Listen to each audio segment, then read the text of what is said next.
now. Take your time with.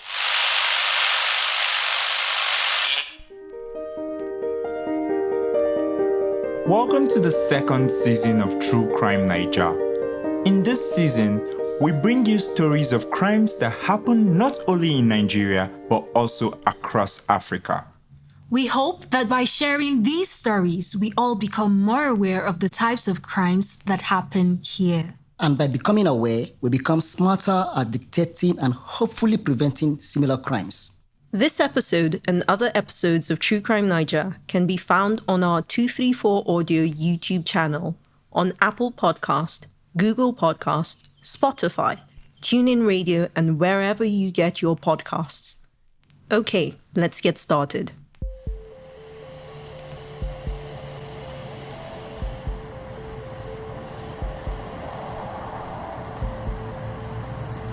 It's Friday, July 24th, 2020, around 8 p.m. and Tunde, a male nurse, is driving back home from his shift at the hospital. He drives up to the gate and honks. He's expecting someone from inside the house to come and open the gate. But nobody comes out. He honks again and again and again. Still no response from inside the house. Tunde gets out of the car, opens the gate and drives into the compound. Then he parks the car. Tunde is exhausted. He enters the house. Hello? Hello?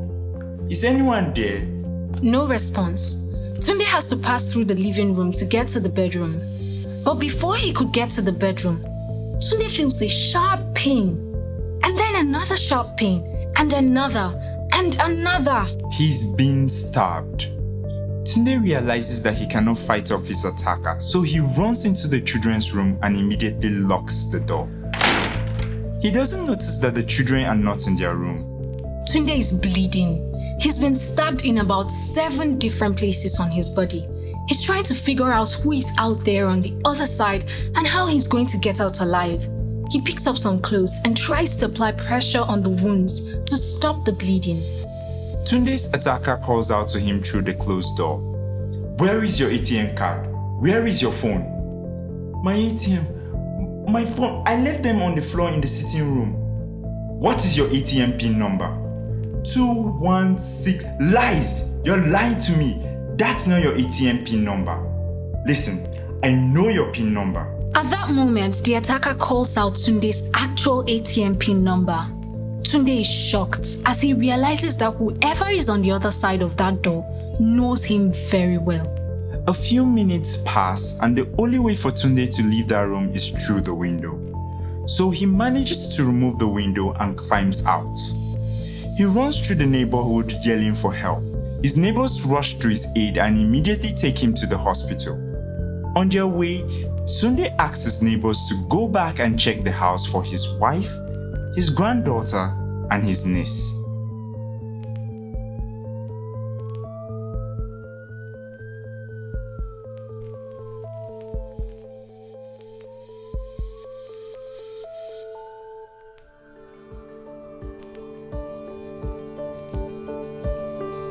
Hi, I'm Anthonieta. I'm Richard. And I'm John. And this story This story could save your life.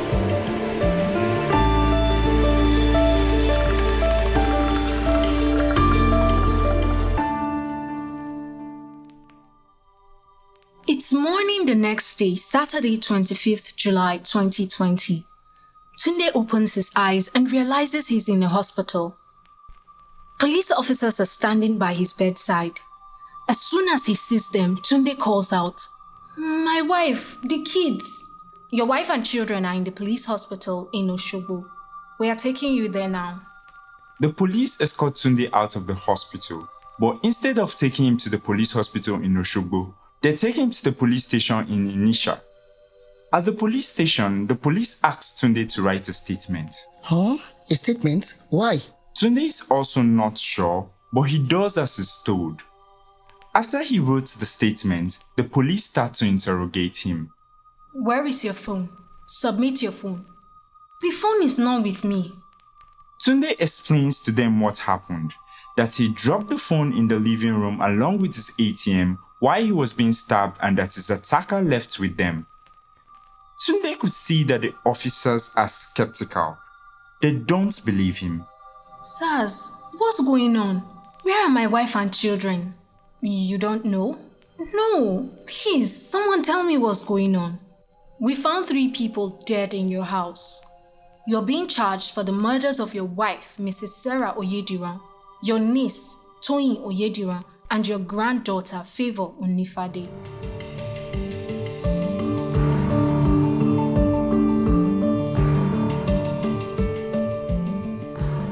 Mrs. Sarah Oyediran was a 57-year-old retired headmistress and Tunde's now deceased wife. When she was alive, both Tunde and Sarah were evangelists and elders in the Celestial Church. They had 4 children, but none of their own children lived with them. Instead, they hosted Tunde's 15-year-old niece Toyin and their 6-year-old granddaughter, Favour. Both Favour and Toyin were on a holiday with Tunde and Sarah at the time of the incident. The police have just charged Tunde Oyediran for their murders and he is in shock. Not to mention he is in physical pain. He was stabbed like 7 times. Right. But the police believed he masterminded the killings and injured himself to take suspicion away from him. Tunde tried to explain to the officers that he was attacked. Who attacked you? Name them. Sirs, I don't know. It was dark and I didn't see his face. So you can't identify your attacker. You can't give us your phone. You say someone stole it. Yes, sir. You can try calling the phone. I don't have the phone. The police tried to call the number that Tunde gives them, but the phone is switched off. At this point, without any other suspects, they have to hold Tunde in their custody as their primary suspect. Even though the case was still open and the Osun State Police Commissioner directed a thorough investigation, some media houses started reporting Tunde's story as "Man kills wife, 2 children in Osun State." Tunde was already shocked to learn that his wife and the 2 children in their home were dead and that he was being charged with their murders.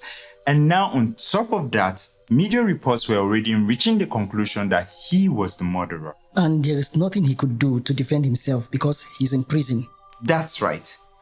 But lucky for him, the police continued to investigate.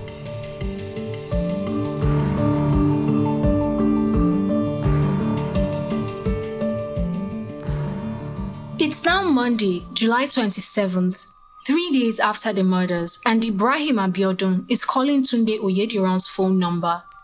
Ibrahim is Tunde's personal assistant. Didn't the police try the number before and it was switched off? Yes, but this time the phone rings. When the person on the other end picks up the call, Ibrahim quickly improvises. Hello? Yes, please. I'm the owner of this phone. I lost it and I'll be coming to get it. Help me with the address. At this point, the person on the other end gives Ibrahim an address to a hotel in Osogbo, the Osun State capital. Ibrahim reports this information to the police and he and 3 armed policemen head to the hotel. When they arrive, they find out that the person Ibrahim had been communicating with is the manager of the hotel. The manager tells them that the phone was left behind at the hotel by a guest. A guest? Why? So according to the manager, a guest had checked into the hotel 3 days before, and when the guest was about to check out, he told the manager that he needed to withdraw money from the ATM to pay for his room bill, which was 25,000 naira. Obviously, the manager needed some kind of collateral before he could allow the guest to just walk out of the hotel.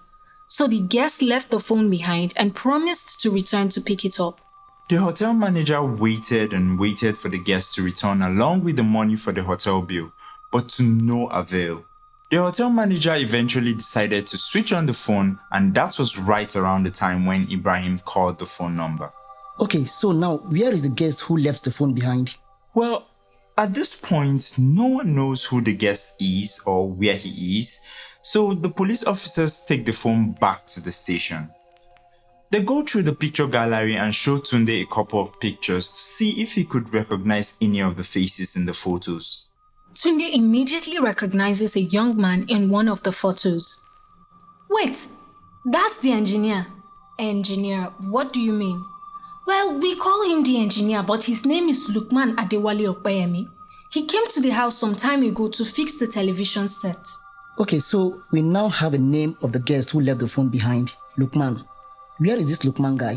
Remember that when Lukman left the hotel, he had an outstanding bill of 25,000 naira. Yes, and he left the phone behind, promising to pick it up and pay the money. Right. So instead of going back to the hotel himself, Lukman sent an Okada, a commercial motorcycle rider, back to the hotel to deliver the 25,000 naira and collect the phone. Wait, why didn't he go himself? Well, we're not sure. Maybe he never intended to pay the bill and get the phone back. But maybe when he found out that Tunde was still alive, he realized that he had to get the phone. Now remember that the hotel manager had told the police the guest, Lukman, said he was going to come back for the phone. So the police decided to stick around the hotel, and when the Okada driver showed up to deliver the 25,000 naira and retrieve the phone, they arrested him right then and there. Wow, that's good. So now they can go and get Lukman, right? Right. And to do that, the police actually decided to disguise themselves. Lukman had just purchased a brand new motorcycle, and he asked the Okada driver to bring along a mechanic on his way back to assist him in assembling the motorcycle. So the police decided to disguise themselves as mechanics. That's how Lukman was arrested.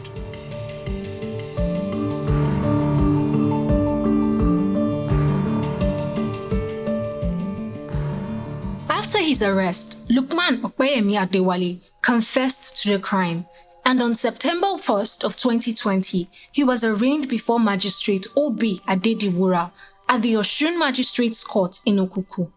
Lukman was arraigned on 7 counts bordering on armed robbery, stealing, murder, intent to kill, attempt to escape from custody, and unlawful damage of police properties. Based on the latest information we could find, Lukman was remanded at the Ilesha Correctional Facility, and the case was adjourned until the 21st of September 2020. As for Tunde, he survived the attack and the charges against him have been dropped. He was released after spending 17 days in police custody. The day that she was killed, Mrs. Sarah had prepared Tunde's meal and set it out on the table for him when he got home. That meal was on the table the day Tunde was attacked, and when he was released and he returned home, the meal was still on the table. Oh God, so he had to throw out his wife's last meal for him. Yes. I don't understand. If Lukman wanted to steal the ATM, why did he have to kill Tunde's entire family? So Tunde actually asked Lukman that question, and Lukman's response was that it was the devil and he asked for Tunde's forgiveness. What? The devil? It was greed, pure and simple. How much did he even get from the ATM? 300,000 naira. 300,000 naira for 3 lives. Actually, Lukman intended on taking 4 lives that day. He thought Tunde was dead. So Tunde being arrested might have actually saved his life. That's true. If Tunde had been released from the hospital and Lukman found out he was alive, who knows what he would have done? Wait, how did he know Tunde's ATM PIN number? Well, according to Tunde, he and Lukman went to the ATM together. It could be that Lukman had performed the service for Tunde and he needed to pay him. So they went to the ATM, and as Tunde was withdrawing money, that's when Lukman saw Tunde's PIN number. Oh no, so Tunde must have trusted this guy. Yes, maybe a little too much. Shortly after Lukman's arrest, the police released a statement warning the public about trusting handymen and other people who help around the house too much. True. We should always be cautious about who we let into and out of our homes. I mean, it's okay to trust people, but always continue to verify. You never know when someone's situation changes and they suddenly become desperate.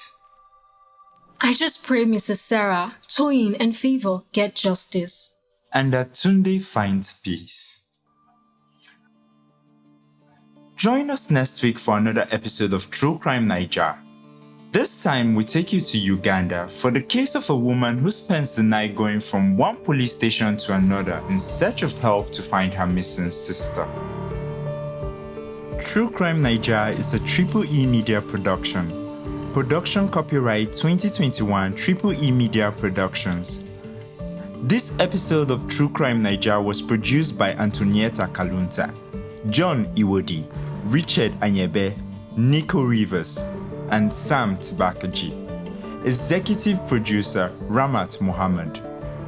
Special thanks to Rabia Hadejia and Mala Iwa Gbado Ikaleku. Stay alert, stay alive. See you next week.